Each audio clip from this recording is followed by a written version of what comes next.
부지런히 열심히 사는 것 같은데 대체 왜 가난의 굴레에서 벗어나지 못하는 것일까요?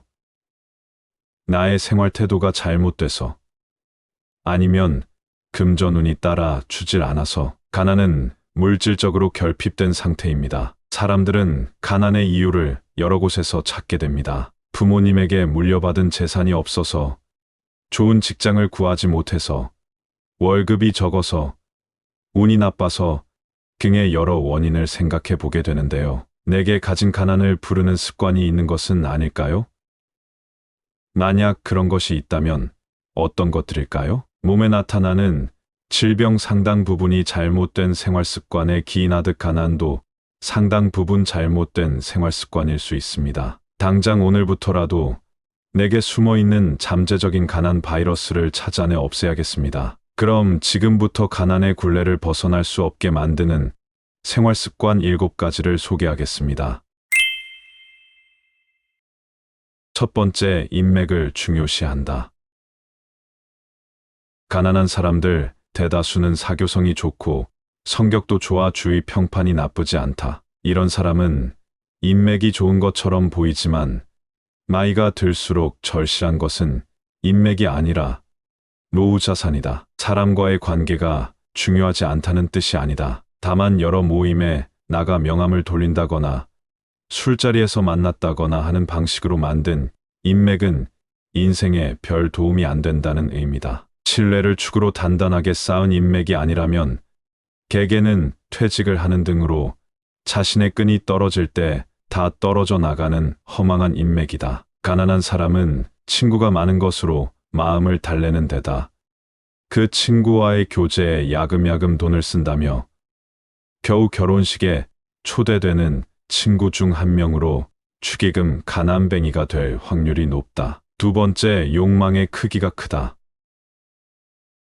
사기를 당해 가난해지는 사람이 적지 않다. 귀가 얇아 돈 번다는 얘기에 귀가 솔깃해져 투자했다가 돈을 날리는 것이다. 사기친 사람이 나쁜 것은 말할 필요도 없다. 하지만 사기를 당한 사람도 스스로 왜 희생양이 됐는지는 돌아볼 필요가 있다. 이와 관련해 돈을 가지고 있는지 여부보다도 돈을 바라는 욕망의 사기꾼은 더 달려든다. 돈이 있어서 사기꾼의 사냥감이 됐다기보다 돈에 대한 욕망이 커서 사기꾼의 표적이 됐을 공산이 크다는 의미다. 돈 욕심이 많은 사람은 돈이 없으면 돈을 빌려서라도 고수익을 약속하는 사기에 달려든다. 재테크는 상식이다. 욕심이 과하면 상식을 벗어난 투자, 유혹에 넘어가 사기를 당하게 된다. 일확천금을 바라는 욕망은 가난으로 이끄는 사고방식이다. 세 번째, 비만 상태와 상관관계가 있다.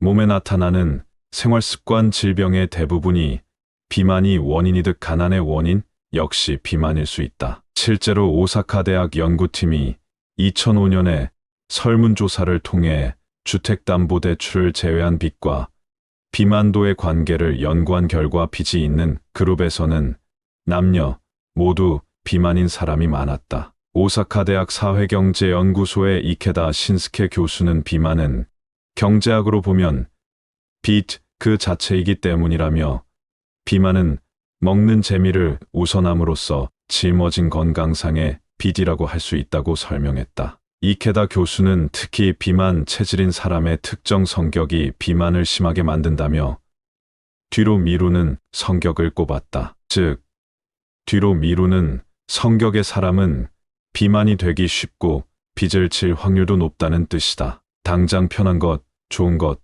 즐거운 것을 우선하다 보니 괴로운 일, 해야 할 일을 나중으로 미루게 되고 이것이 비만과 가난의 주요 원인이 될 수 있다. 네 번째, 돌볼 틈 없이 바쁘다.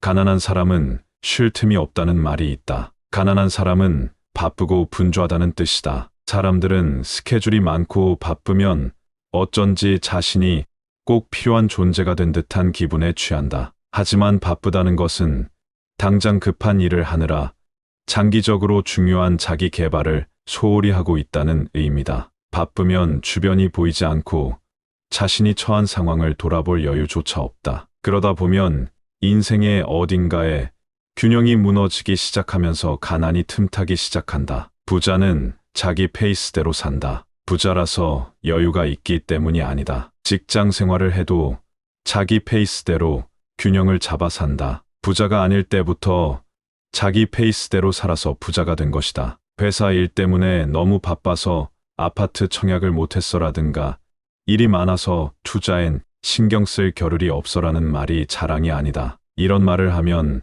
회사 일을 열심히 하고 회사에 없어서는 안 되는 존재처럼 느껴지지만 이는 자기 인생을 회사에 맡기는 것에 불과하다. 회사를 중심으로 살지 말고 자기 자신을 중심으로 살아야 부자가 된다. 바쁘다는 것은 회사와 같은 타인에 의해 자기 인생이 휘둘린다는 뜻이다. 5번째, 금전 개념을 나눗셈으로 생각한다. 어떤 이는 200만 원짜리 자전거를 사면서 이렇게 생각하고 소비로 연결한다. 이걸 10년 타면 1년에 20만 원을 내는 셈이야. 한 달에 대략 1만 7천 원. 매일 타면 하루에 600원도 안 돼. 이렇게 나눗셈으로 생각하면 진짜 가치가 보여. 나눗셈으로 생각하면 비싼 물건도 싸게 보인다. 이런 나눗셈 사고방식에 빠지면 돈 쓰는 것을 무서워하지 않게 된다. 신용카드 할부나 리볼빙 서비스는 나눗셈으로 고액의 지출을 가볍게 보이도록 만드는 대표적인 제도다. 주택담보대출도 갚아야 할 빚의 총액이 아니라 매달 내야 하는 원리금을 강조하며 두 채를 가볍게 여기도록 만든다. 가난한 사람이 마이너스로 생각하는 반면 부자는 곱셈으로 생각한다. 휴대폰 부가 서비스가 월 3,000원이라고 하면 가난한 사람은 3,000원을 30으로 나누어 하루에 단돈 100원이라고 생각하지만 부자는 3,000원에 11을 곱해 1년에 36,000원이라고 셈한다. 6번째, 다가올 미래의 가난에 둔감하다. 직장인이라면 매달 월급이 나오기 때문에 가난에 대해 둔감한 경우가 많다. 그러다 구조조정을 당하거나 퇴직을 하게 되면 기존의 생활 수준을 유지하지 못하게 되면서 스스로 가난하다는 것을 자각하게 된다. 문제는 월급이 나오는 한 자신이 잠재적 가난의 상태에 있는 가난 복균자라는 사실을 모르고 있다는 점이다. 죽을 때까지 여유 있는 생활을 할 수 없다면 잠재적 가난 상태이다. 이 사실을 깨닫지 못하면 결국 가난하게 된다. 7번째, 완벽주의적 성향이 있다. 결혼하고 싶은데 결혼하지 못하는 사람과 부자가 되고 싶은데 부자가 되지 못한 사람 사이에는 공통점이 있다. 바로 완벽함을 노리다 타이밍을 놓치는 것이다. 결혼을 원하면서 결혼하지 못한 사람은 완벽한 사람이 나타날 때까지 기다리거나 자신도 완벽한 사람이 되려고 저축을 하고 집을 구하며 열심히 지내다 결혼할 때를 놓친다. 마찬가지로 가난한 사람도 부자가 되기 위해 실패하지 않는 완벽한 방식을 바라다가 부자가 될 기회와 시간을 다 놓치고 어떻게 저런 사람이 부자가 됐지? 라며 한탄만 하게 된다. 완벽을 목표로 해서 행동을 취하지 않는 선택은 돈의 세계에서는 있을 수 없는 일이다. 완벽한 생각, 완벽한 아이디어는 그 시점에서 이미 시대착오라 볼 수 있으니 지나친 완벽주의는 주의해야 한다. 가난의 굴레를 벗어날 수 없는 7가지 습관 잘 보셨나요? 예에 해당되는 부분들이 있다면 이 영상을 본 오늘부터라도 하나둘씩 바꿔보는 건 어떨까요? 여러분들의 삶의 가난은 물러가고 재물과 명예가 가득하길 바랍니다.